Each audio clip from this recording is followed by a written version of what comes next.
Good morning. I am speaking today attempt in Boston.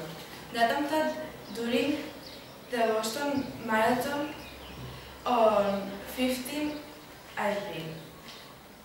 Two persons cooker bombs exploded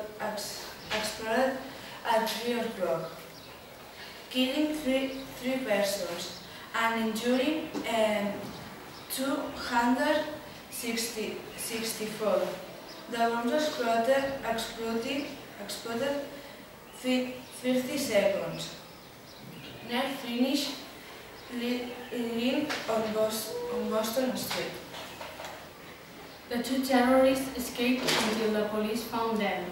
One of the Tsarnaev brothers was killed, and the other was hidden inside the vault on a neighbor's house in Watertown. But the neighbor called the police, and they finally arrived and arrested him.